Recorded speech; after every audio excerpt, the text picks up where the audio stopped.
राधे राधे।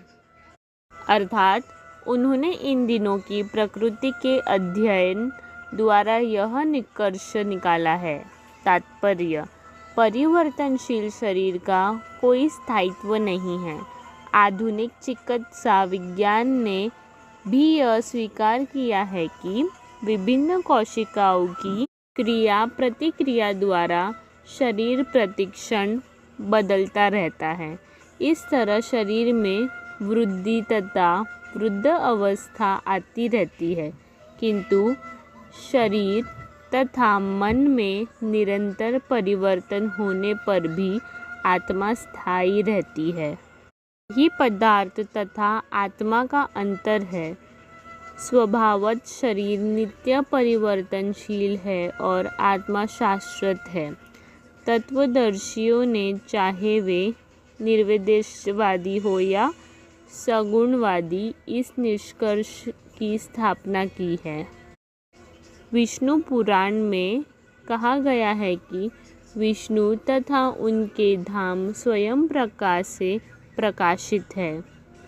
ज्योतिषी विष्णुभुर्नानीन विष्णुनम। सत्य तथा असत्य शब्द आत्मा तथा भौतिक पदार्थ के ही द्योतक है। सभी तत्वदर्शियों की यह स्थापना है। यही से भगवान द्वारा अज्ञान से मोहग्रस्त जीवों को उपदेश देने का शुभारंभ होता है।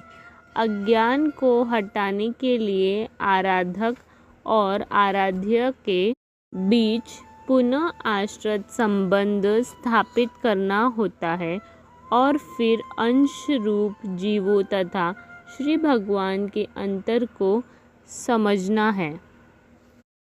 कोई भी व्यक्ति आत्मा के अध्ययन द्वारा परमेश्वर के स्वभाव को समझ सकता है। आत्मा तथा परमात्मा का अंतर अंश तथा पूर्ण के अंतर के रूप में है। वेदांत सूत्र तथा श्रीमद् भागवत में परमेश्वर को समस्त उद्भवों यानी कि प्रकाश का मूल माना गया है। ऐसे उद्भवों को अनुभव परा तथा अपरा प्राकृतिक कर्मों द्वारा किया जाता है।